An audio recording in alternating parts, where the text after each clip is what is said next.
Jake Morrison floated through the dark corridors of the dead alien station. His boots made soft clicking sounds on the metal floor as the artificial gravity kicked in and out. The beam from his flashlight cut through the darkness, showing walls, covered in strange symbols and dust. He had been a salvage operator for 5 years now. Before that, he served in Earth's Navy for 10 years. Now he worked alone, searching for valuable scrap in the empty parts of space. It was dangerous work, but it paid well when he found something good. This station was bigger than anything he had seen before. It hung in the void like a giant metal spider, its arms reaching out into the black. His ship, the Lucky Strike, was docked to one of the smaller arms. He had been exploring for 3 hours and found nothing valuable yet. Jake owed money to the Galactic Trade Consortium, a lot of money. If he did not pay them back soon, they would take his ship. Without his ship, he would have nothing. This station had to have something worth taking. He walked down another corridor, checking each room. Most were empty. Some had broken equipment that was too damaged to sell. His scanner beeped softly, showing life support systems that still worked in parts of the station. "Come on," he said to himself. "Give me something good." The corridor opened into a larger room. Jake's flashlight beam swept across banks of computers and control panels. Everything looked old but intact. This might be worth something. He walked over to examine the equipment more closely. That was when he saw the other door. It was different from the others. Bigger. Made of some kind of metal that seemed to glow slightly in his flashlight beam. Strange symbols covered its surface, and there was a panel next to it with buttons that still glowed red. Jake had learned to be careful around alien technology. Some of it was dangerous. But he was also curious, and curiosity had made him good at his job. He walked over to the door and looked at the control panel. The symbols meant nothing to him, but there were 3 buttons. One was red, one was yellow, and one was green. On human ships, green usually meant go and red meant stop. Maybe it was the same here. He pressed the green button. Nothing happened for a few seconds. Then lights began to turn on throughout the room. Computer screens flickered to life. Somewhere in the walls, machinery began to hum. The door made a loud hissing sound and began to open. Cold air rushed out, carrying a smell like metal and medicine. Jake stepped back as the door slid all the way open. Inside was another room. This one filled with strange pods that looked like metal eggs standing upright. His flashlight showed that most of the pods were empty and broken. But in the center of the room, one pod was intact. It was larger than the others, and frost covered its surface. Through a small window in the front, Jake could see something inside. It looked like a person. Jake moved closer, his heart beating faster. The pod was definitely occupied. He could see a face through the frosted window. It looked human, but that was impossible. This station was far from any human colony. Warning lights began flashing around the room. A voice spoke in an alien language Jake did not understand. But then another voice answered, and this one spoke English. "Systems activated. Beginning revival sequence." Jake stepped back in surprise. The pod was talking, and it was talking in English. Steam began to pour from vents around the pod. The frost on the window melted away, and Jake could see more clearly. Now, it was definitely a human inside. A woman with pale skin and dark hair. She looked young, maybe 30 years old. The pod made more hissing sounds. Then it began to open. The woman inside opened her eyes. They were bright blue, almost glowing in the dim light. She looked around the room until her gaze found Jake. For a moment, neither of them moved. Then she stepped out of the pod. She was tall, almost as tall as Jake. She wore a simple gray outfit that looked like it might be some kind of uniform. Her movements were smooth and confident, like a dancer or a fighter. "You freed me," she said. Her voice was clear and strong, but there was something old about it, something that made Jake think of deep places and long sleep. "I am Kate Sullivan. How long have I been asleep?" Jake found his voice. "I don't know. This station has been dead for a long time, maybe years." Kate smiled, but it was not a happy smile. It was the kind of smile a wolf might make when it found something to hunt. "Years," she repeated. "The Hegemony Council thought they could keep me contained forever. They were wrong." The Hegemony? Jake knew that name. They controlled most of the galaxy. They were the ones who made the rules that everyone else had to follow. They are the reason I was imprisoned, Kate said. She walked around the room, looking at the broken pods. Tell me, human, what is your name? Jake Morrison. Jake Morrison. She said it like she was tasting the words. And why are you here, Jake Morrison? This station is very far from human space. I'm a salvage operator. I was looking for valuable equipment. Kate laughed. It was a sound like breaking glass. Valuable equipment. Yes, I suppose I am valuable. The hegemony certainly thought so. She turned to face him directly. Tell me, Jake Morrison, do you have enemies? The question surprised him. Everyone has enemies. Good answer. Kate's smile became wider and more dangerous. I have a debt to repay to those who imprisoned me, but first I will help you with your problems. It seems fair since you freed me. Jake heard something in the distance, a sound like engines. His heart sank as he recognized what it was. Ships, big ones, getting closer. Kate heard it too. Her, head tilted to one side, listening. Hegemony patrol ships. They must have detected the station coming online. She looked at Jake again. How fast is your ship? Fast enough, but not faster than military ships. Then we will have to be clever, instead of fast. Kate walked toward the door. Come, Jake Morrison, time to leave. But first, tell me about these enemies of yours. Which one has caused you the most trouble? Jake thought about Admiral Carter, his old commanding officer who had been hunting him, for months. He thought about the debts he owed and the people who wanted to take his ship. There are a few, he said. Kate stopped walking and turned back to him. Her blue eyes seemed to glow brighter in the dim light. Good, she said. Which enemy of yours dies first? The question hit Jake like a cold wind. This woman, whoever she really was not asking if he wanted revenge. She was asking him to choose who would die. The sound of the approaching ships was getting louder. Jake realized that his life had just changed in ways he could not understand. He had come looking for valuable salvage. Instead, he had found something far more dangerous and far more valuable than any equipment. He had found Kate Sullivan, and she was offering to kill his enemies. Jake's ship jumped into hyperspace just as the Hegemony patrol ships reached the station. Kate sat in the co-pilot seat, studying the controls with interest. She had not spoken much during their escape, but Jake could feel her watching everything. He did. Your ship is well maintained, she said finally. Old but reliable. Earth Navy design? Modified freighter, Jake replied. He was still trying to understand what had happened back at the station. How did you know I was Navy? Kate smiled. The way you move. The way you check your instruments. Military training never really leaves a person.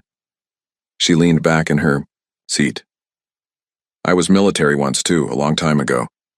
Jake set the autopilot and turned to face her. Just how long were you in that pod? 300 years, give or take a decade. Kate said it like she was talking about the weather.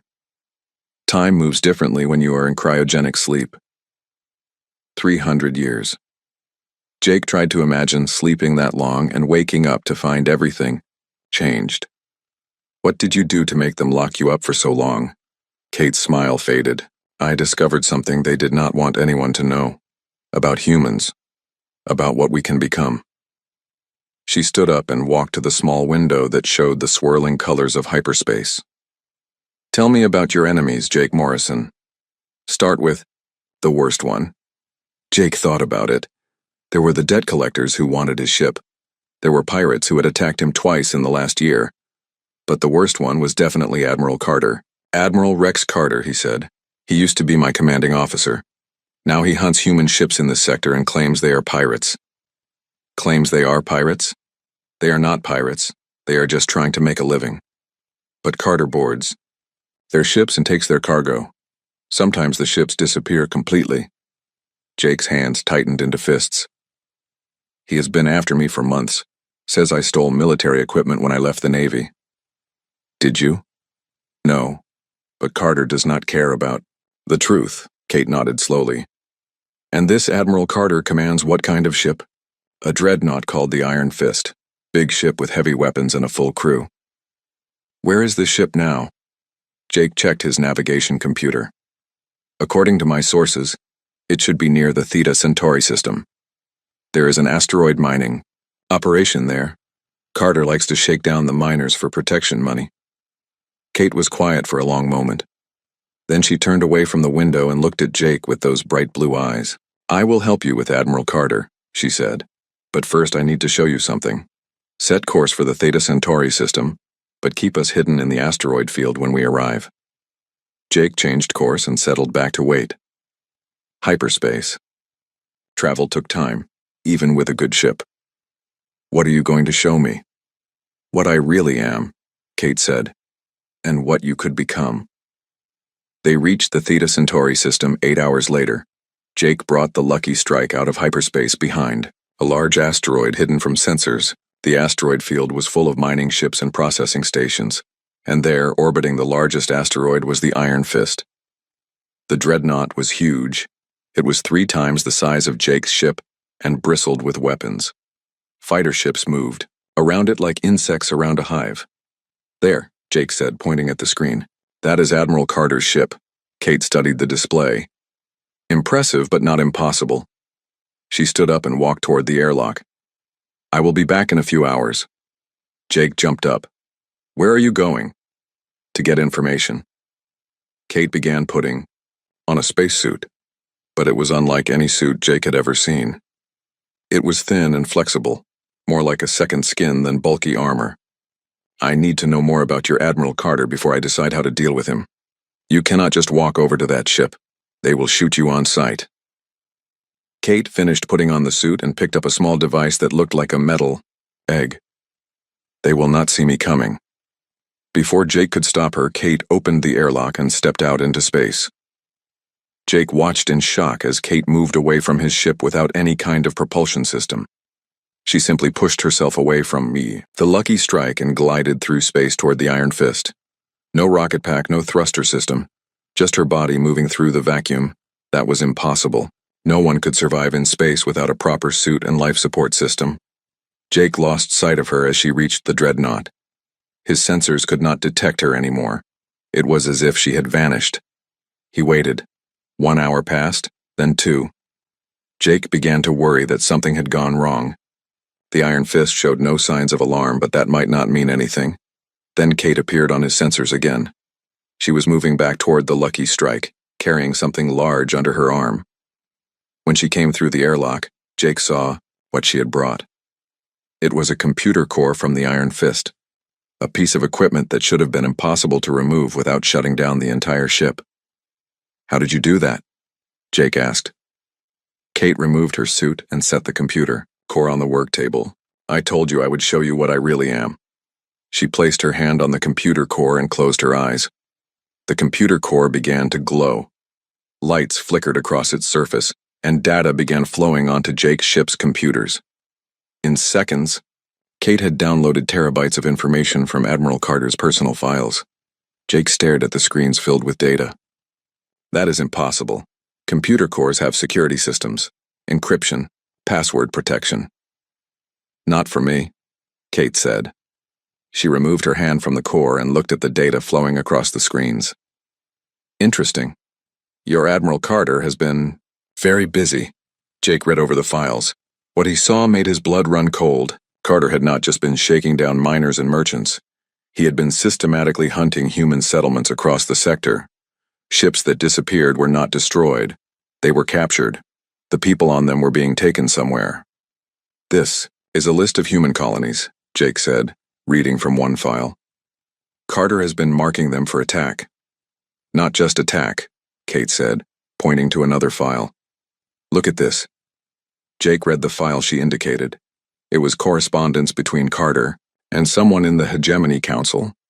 They were planning something called Final Solution Protocol. "They want to eliminate all human settlements in this sector," Jake said, his voice barely a whisper. "Make it look like pirate attacks." Kate nodded. "Your Admiral Carter is working for the Hegemony. He is not just corrupt. He is a traitor to his own species." Jake felt sick. Carter had been his commanding officer. Jake had served under him for 3 years. Why would he do this? "Fear," Kate said simply. "The Hegemony is afraid of what humans might become. They prefer us scattered and weak. She turned to face Jake directly. But they are right to be afraid. Kate placed her hand on Jake's arm. Immediately, Jake felt something change. Energy flowed through him like electricity. But it did not hurt. Instead, he felt stronger. Faster. His vision became sharper and he could hear the quiet hum of the ship's systems more clearly than before. "What did you do to me?" he asked. "I showed you a small part of what you already are," Kate said. "Every human has this potential. The hegemony has spent centuries trying to keep us from discovering it." Jake looked at his hands. They looked the same, but he could feel power flowing through them. "This is what got you imprisoned?" "This is what terrifies them," Kate confirmed. "One human with awakened abilities can disable a battleship. 100 humans could conquer a star system. The hegemony knows this." Jake understood now why Kate had been locked away for 300 years. She was not just dangerous to individuals. She was dangerous to the entire galactic order. "What do you want me to do?" he asked. Kate smiled that dangerous smile again. "Help me wake up more humans. Help me show them what they can become." She gestured at the data from Carter's ship. "And help me stop Admiral Carter before he kills any more of our people." Jake looked at the files showing Carter's plans. Innocent. Human families were going to die if they did not act, but fighting a dreadnought with just his small ship was suicide. "How do we stop a ship like the Iron Fist?" "We do not fight the ship," Kate said. "We turn it against itself. Admiral Carter thinks he is hunting pirates. Let us show him what real pirates can do." Jake realized that Kate was not just offering to help him get revenge on Carter.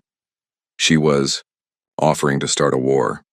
A war that would change everything, and for the first time in months Jake felt hope.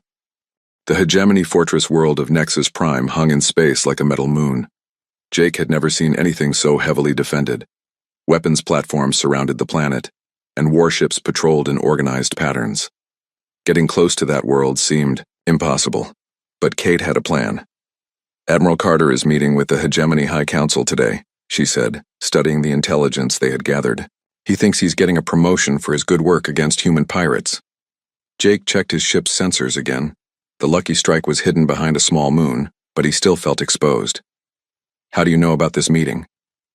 "I downloaded his personal calendar when I visited his ship," Kate replied, "along with many other useful things." She pointed to a display showing the planet's surface. "The meeting is in the Central Command Complex. Very secure, but not impossible to reach. For you, maybe. I am just a regular human." Kate looked at him with those bright blue eyes. "You are more than you think, Jake Morrison. The changes I started in you are still growing. In time, you will be able to do things that seem impossible." Jake could feel it. The energy Kate had awakened in him was getting stronger. His reflexes were faster, his thoughts clearer, but he was still far from whatever Kate had become. "Even if we get to the planet's surface, how do we find Carter in a fortress that size?" Kate smiled. "We do not find him. We make him come to us." They approached Nexus Prime in a stolen Hegemony transport ship. Kate had taken it from a supply convoy 3 days earlier, along with proper identification codes. To the Fortress World sensors, they looked like another routine supply delivery. The planet's surface was covered in massive buildings made of black metal and glass. Transport ships moved between the buildings like insects. Jake had never seen so much military activity in one place. "Remember," Kate said as they descended toward the landing platform, "let me do the talking. Your job is to stay close and watch for trouble." They docked at a cargo platform near the Central Command Complex. Jake wore a stolen Hegemony uniform that Kate had somehow acquired. It fit perfectly, which worried him. He did not want to know what had happened to its original owner. 2 Hegemony guards met them at the airlock. They were tall and thin, with gray skin and large black eyes. Jake had seen their kind before in the outer colonies. "State your business," one guard said in accented English. Kate stepped forward. She wore the uniform of a Hegemony intelligence officer, and her entire manner had changed. She moved and spoke like someone who belonged here. "Special delivery for the High Council meeting," she said, showing a datapad with official-looking documents. "Priority cargo from Sector Command." The guard examined the documents.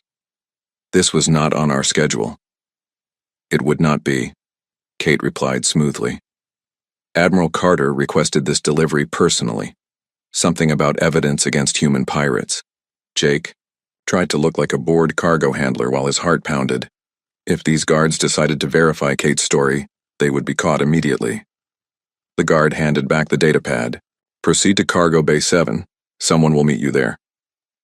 They walked through corridors filled with activity. Hegemony officials hurried past them carrying datapads and speaking in urgent whispers. Jake caught fragments of conversation in different, alien languages, but the tone was the same everywhere. Something big was happening. What is going on here? Jake whispered to Kate. They are preparing for war, she replied quietly. The question is, war against whom? They reached Cargo Bay 7 and found it empty, except for one person. Jake's blood froze when he recognized her. Commander Lisa Park stood near the loading dock, wearing a Hegemony intelligence uniform. She was older than Jake remembered, with new lines around her eyes, but it was definitely her, his former lover, the woman who had chosen her career over their relationship. Lisa's eyes widened when she saw Jake. What are you doing here? Kate stepped between them before Jake could answer. Commander Park, I presume. We have the evidence Admiral Carter requested. Lisa looked from Kate to Jake and back again. I do not know anything about evidence, and I want to know why Jake Morrison is on this base. Because I brought him, Kate said. Her voice had changed. It was colder now, more dangerous. He has information the Admiral needs. Jake watched Lisa's face as she studied Kate. Lisa had always been good at reading people. It was what made her a good intelligence officer. Who are you? Lisa asked Kate. Kate smiled that predatory smile. Someone who has been asleep for a very long time. But I am awake now. Before Lisa could respond, alarms began blaring throughout the base. Emergency lights flashed red, and automated voices announced something in the Hegemony language. Lisa grabbed a communication device from her belt. Control, this is Park. What is the situation? A panicked voice answered in English. Commander, we have a security breach in the archive section. Something has triggered the ancient protocols. Kate's smile became wider. That would be my fault. Lisa stared at her. What did you do? I accessed the base's computer system, Kate said. Amazing what you can learn when you know how to ask the right questions. The alarms got louder. More voices were shouting over the communication channels. Jake heard words like lockdown and emergency protocols. Lisa drew her sidearm and pointed it at Kate. I do not know who you are, but you are under arrest. Kate looked at the weapon with amusement. Commander Park, you should know that Admiral Carter has been lying to you about everything.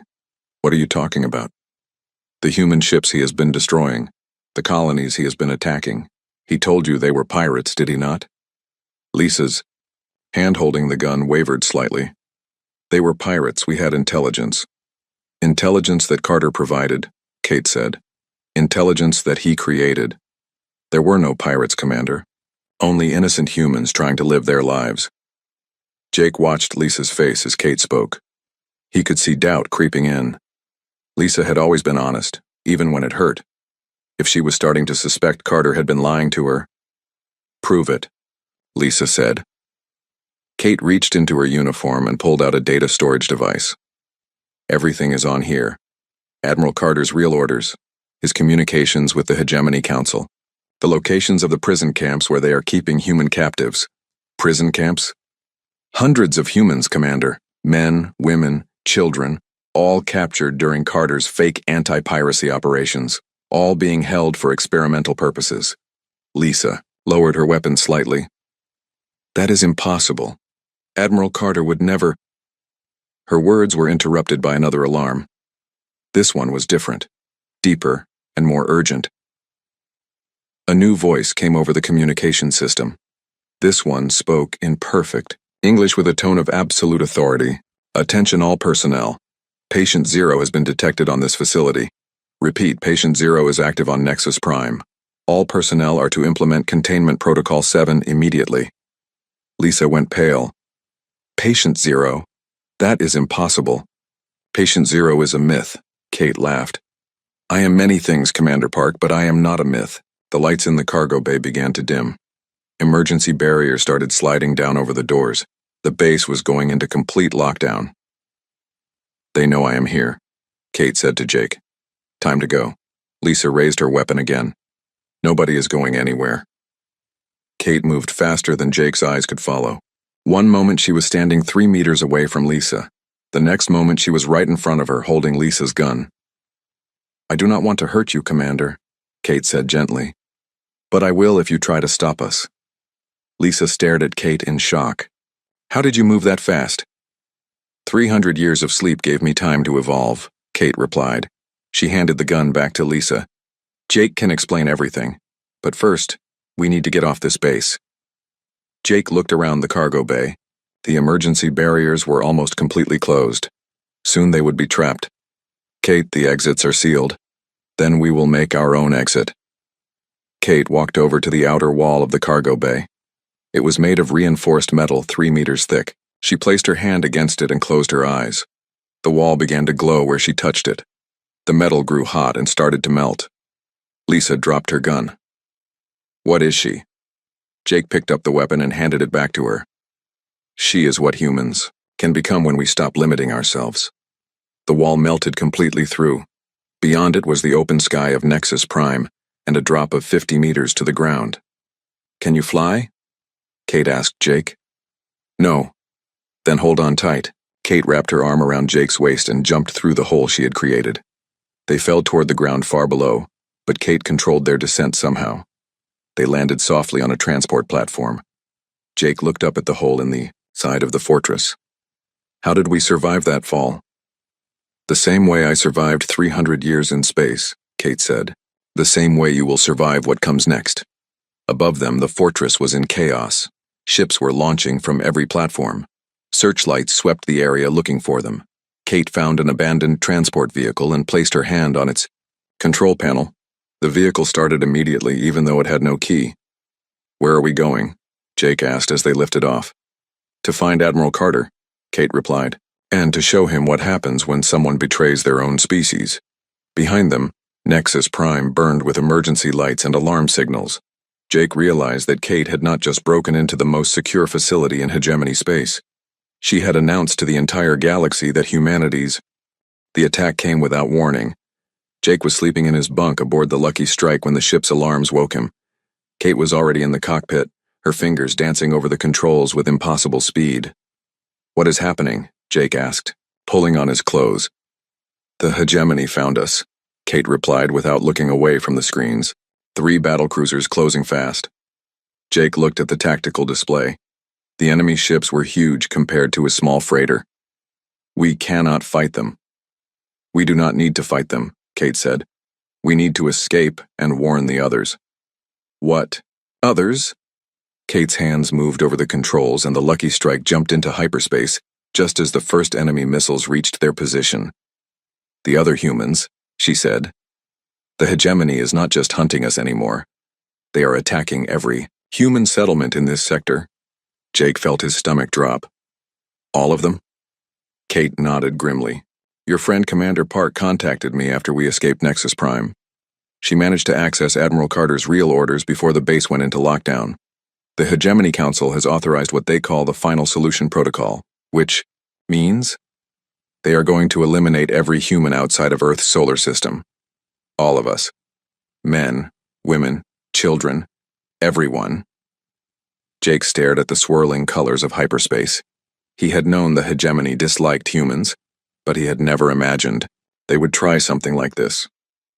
"How long do we have?" "The attack started 6 hours ago," Kate said. 12 colonies have already gone silent, but something unexpected is happening. She brought up a communication screen showing dozens of messages from across human space. Jake read them with growing amazement.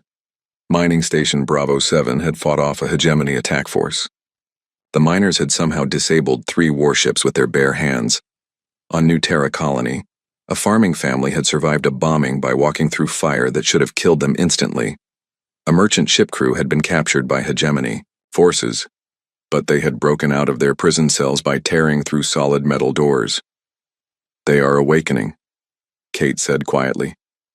"All across human space, people are discovering what they can do when they stop believing in limitations." Jake thought about the energy he felt flowing through his own body. It was stronger now than when Kate had first awakened it. Is this because of what you did to me? Partly. But mostly, it is because they are fighting for their lives. Extreme. Stress can trigger the awakening process. Kate's expression was grim. The hegemony wanted to destroy us before we could evolve. Instead, they have forced us to evolve faster. The Lucky Strike dropped out of hyperspace near a small asteroid mining station. Jake expected to see wreckage, but the station was intact. More than intact. It had been modified with weapons and armor that had not been there before. "This is Mining Station, Charlie 4, Kate said into the communication system. "Request permission to dock." A familiar voice answered. "Kate? This is Ben Taylor. Thank God you're alive." Jake looked at Kate in surprise. "You know someone here?" Kate's face had gone pale. "Ben Taylor was my research partner 300 years ago. He was supposed to be executed along with me." They docked at the station, and Jake followed Kate through the airlock. The man waiting for them was tall and thin, with gray hair and tired eyes. He looked like he had not slept in days. "Ben," Kate said softly. "How are you alive?" Ben Taylor smiled sadly. "The same way you are. Cryogenic sleep, but they did not keep me locked up like they did you, they made me work." "Work on what?" "Ways to stop the awakening process. Ways to control humans who had already awakened." Ben's voice was bitter. "For 300 years I helped them develop weapons to use against our own people." Kate stared at him. "You helped them?" "They told me you were dead. They said if I cooperated, they would spare Earth. I believed them." Ben gestured around the station. "But when the attack started, I realized they had been lying all along." Jake looked around the station. He could see that it had been heavily modified. The miners who worked here looked different too. Stronger, more alert. Their eyes had the same bright quality he had seen in Kate's. "How many people are here?" Jake asked. 50 miners and their families," Ben replied. "All awakened. Now, we have been sharing information with other human settlements, teaching them how to control their new abilities." Kate walked over to a wall display showing a map of human space. Red dots marked settlements that had gone silent. Green dots showed places that were still fighting. "The hegemony is learning too," she said.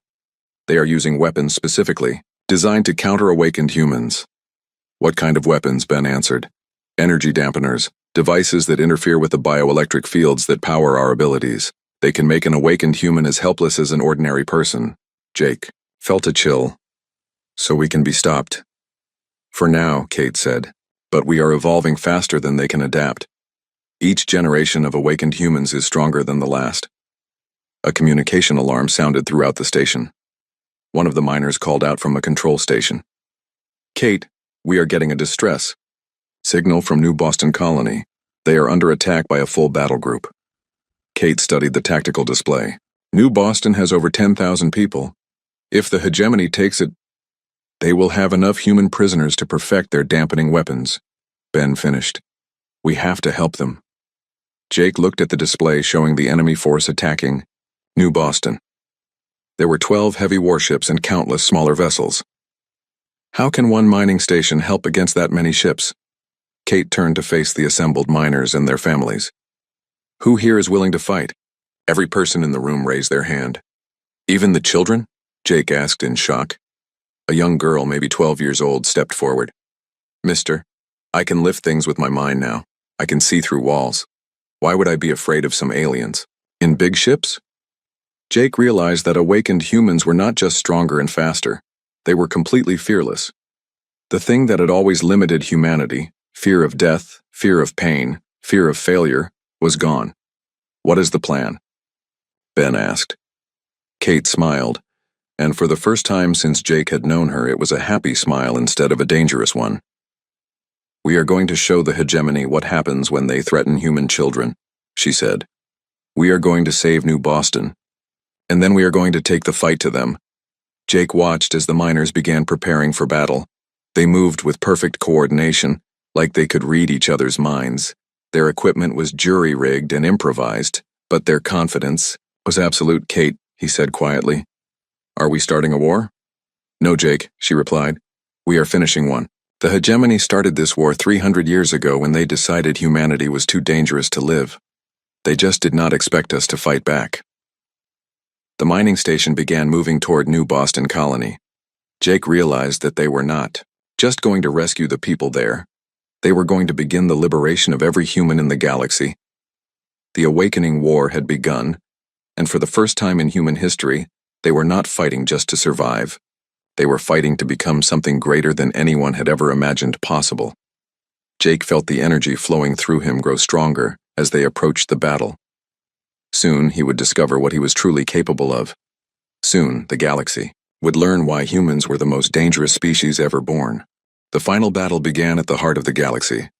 Jake stood on the bridge of the new flagship Liberty, watching the massive hegemony fleet defend their capital system. 3 months had passed since the Awakening War began, and everything had changed. Humanity was no longer hiding among the stars.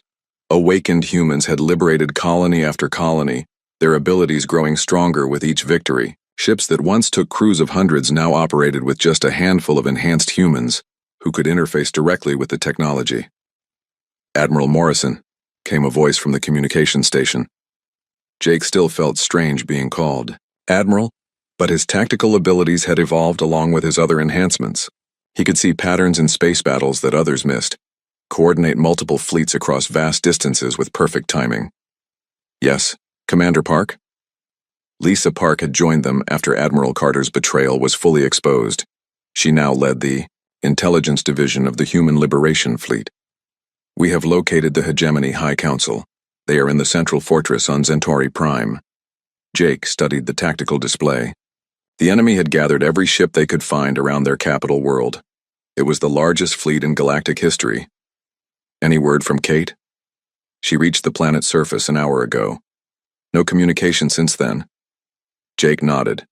Kate had gone ahead to infiltrate the fortress while the fleet prepared for the final assault. She was searching for something specific, the truth about humanity's origins that the hegemony had hidden for millennia. "Admiral," called out another voice. "Enemy fleet is moving to intercept. 2,000 ships, all heavy cruisers or larger." Jake looked at his own fleet. They had maybe 300 ships, most of them converted civilian vessels. By any normal calculation, they were about to be destroyed. But normal calculations did not apply to awakened humans. "All ships prepare for battle," Jake commanded.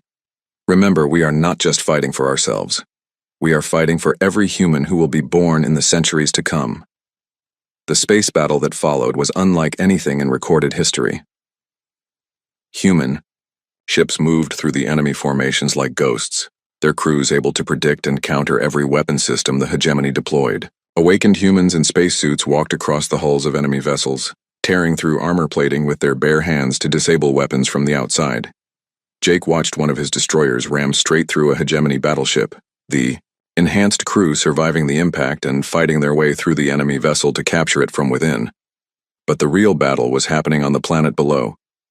Kate moved through the corridors of the hegemony fortress like a force of nature. Guards fired energy weapons at her, but she absorbed the blasts and used the energy to move even faster. Security doors that could stop tank rounds crumpled like paper when she touched them. She found what she was looking for in the deepest level of the fortress. Dr. Ben Taylor stood in the center of a laboratory, but he was no longer the tired old man Jake had met at the mining station. The hegemony had enhanced him with alien technology, turning him into something that was barely human anymore. "Kate," he said when she entered the room. His voice was distorted by the mechanical devices, grafted to his throat. "I wondered when you would find me." "Hello, Ben." Kate looked around the laboratory. It was filled with cages containing humans in various stages of enhancement and mutation. "What have they done to you?" "They made me better," Ben replied. "Stronger, more intelligent, free from the emotional weaknesses that plague ordinary humans." Kate walked closer, studying the alien technology that covered most of Ben's body. "They made you into a slave. They made me into a god." Ben raised his hand and energy crackled between his fingers. "I can control matter at the molecular level now. I can reshape reality with a thought." "Can you still choose?" Kate asked quietly. Ben paused. "What do you mean?" Can you choose to stop this war? Can you choose to free these prisoners? Can you choose to remember what it means to be human? For a moment, Ben's face showed uncertainty. Then the alien devices attached to his skull began to glow, and his expression became cold again. Humanity is a failed experiment, he said.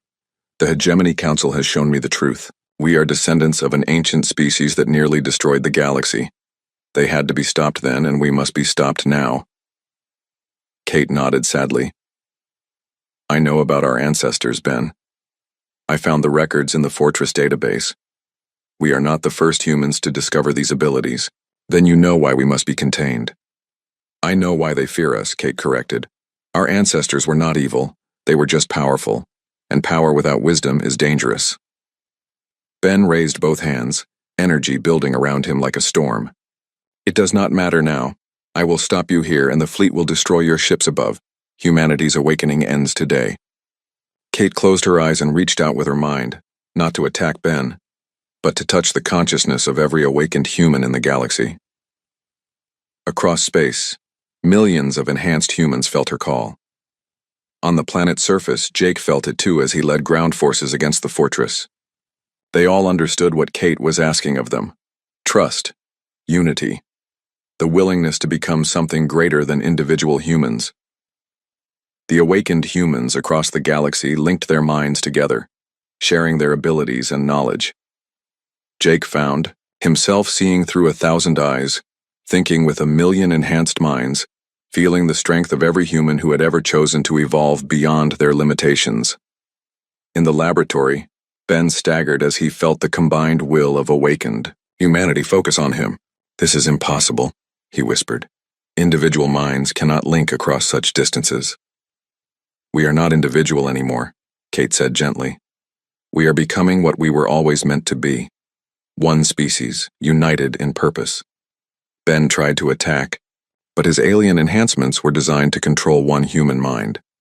They could not handle the combined consciousness of millions of awakened humans flowing through Kate. The devices grafted to his body began to overload and shut down. For the first time in centuries, Ben Taylor was free to choose his own thoughts. He looked around the laboratory at the caged humans, then back at Kate. What have I done? He whispered. What you had to do to survive, Kate replied. But now you can choose to do better. Above them, the space battle was ending.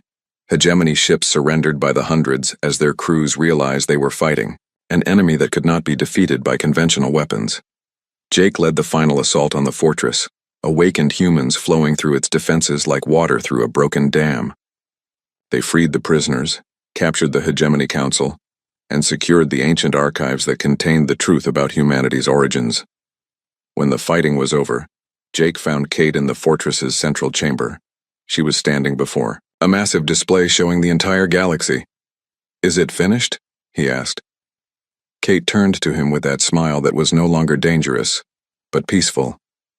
The war is finished, but our real work is just beginning.